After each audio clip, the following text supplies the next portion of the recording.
Continuing now on Newsmax Prime as we continue to look at the Republican candidates, the GOP tonight reportedly in a state of panic over Donald Trump's lack of favorability with women. There are some polls out that show women opposing Donald Trump at a rate of 60-30. The latest NBC News Wall Street Journal poll echoes that.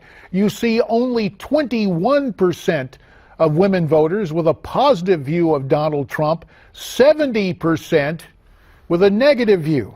We got to talk about this, and to do so, let's bring in our panel. First, Skyping in from Northern Virginia, presidential historian Craig Shirley. Craig, the author of the book Last Act, The Final Years, An Emerging Legacy of Ronald Reagan. Also via Skype from Utica, New York, pollster John Zogby of Zogby Analytics. John is the co-author of the book First Globals, Understanding, Managing, and Unleashing Our Millennial Generation. When we look at this campaign, Craig, and I guess to put it first in the historical perspective, over the brief history of this campaign, he has attacked some women. Let's listen to some of those attacks and get your reaction after we go through some of the Donald's greatest hits. You know, you could see there was blood coming out of her eyes. Blood coming out of her wherever. Trump's expression sours in schoolboy disgust as the camera bores in on her face. Look at that face, he cries. Would anybody vote for that? So that's just a sampling. And I guess, Craig, is that gonna come back to really hurt Donald Trump? Well, JD, he could do worse with women, but it's hard to imagine how he could right now.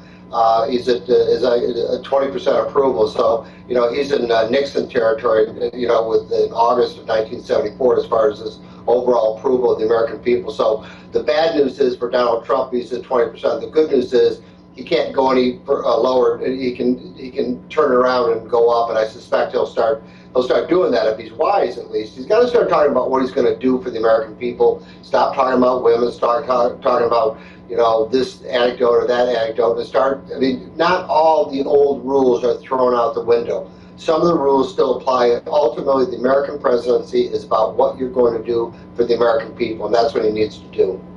Well, John Zogby, if Hillary Clinton is the Democratic nominee, this thing is going to break down along gender lines, or am I wrong about that? I mean, here's what I would posit. Independent men flocking to Trump, women going to Hillary. Does that give her the advantage? It does, but you're going to post some numbers, I guess, in a second from my most recent poll. Suggesting that, she may benefit by the gender gap, but she has very high favorables herself. And the problem both of these candidates face is that only about 5% of the likely voters have no opinion about either of them. So attitudes are formed already. Positions on these candidates are already formed, and it's going to be very difficult with two very well-known characters for them to reinvent themselves. And you mentioned your own polling. Let's take a look at those numbers in terms of favorability and the current frontrunners.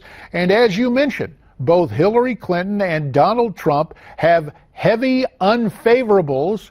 Donald Trump viewed unfavorably by 59% of the electorate, 54% for Hillary. So this is very interesting. Another poll you've done at Zogby Analytics, John, echoes some other polling we've seen that has Hillary beating Trump and Cruz in a general election, but losing to John Kasich. I guess the variation on this is that Cruz, I believe, was narrowly defeating Clinton in some other polls, but the bottom line is that Trump has an uphill battle. For me, Trump does have an uphill battle. There's no question about it. He has virtually little opportunity to appeal to non-whites who, in just a normal election turnout, can be very problematic for him. Maybe 30% of the total vote. He says he's going to increase the numbers of white voters. He's been doing that, in Republican primaries. But at normal turnout levels, Donald Trump is going to have to win about 2 out of 3 white votes. And the last 2 elections, the Republican candidates have not been able to do that. Well, let me turn to Craig Shirley and get the historical view, because John Kasich is out there saying, look, I can win this thing, but for whatever reason, despite his work in the Congress, he is not appealing to conservatives. Is he appealing enough to independents, or you don't make the case going to win the nomination, Craig? It's interesting how John has been running his campaign. The good news for him is he's in the medal round. It's either gold, silver, or bronze. He's outlasted 14, 15 other candidates. But I don't think he's made a compelling case yet. He has the deepest Reaganite, the deepest conservative roots of any candidate running. And he needs to, I think, emphasize that more, is that he's not only Reaganite of the past, he's Reaganite of the future, and he governed Ohio as a conservative Reaganite. I think he needs to emphasize that more.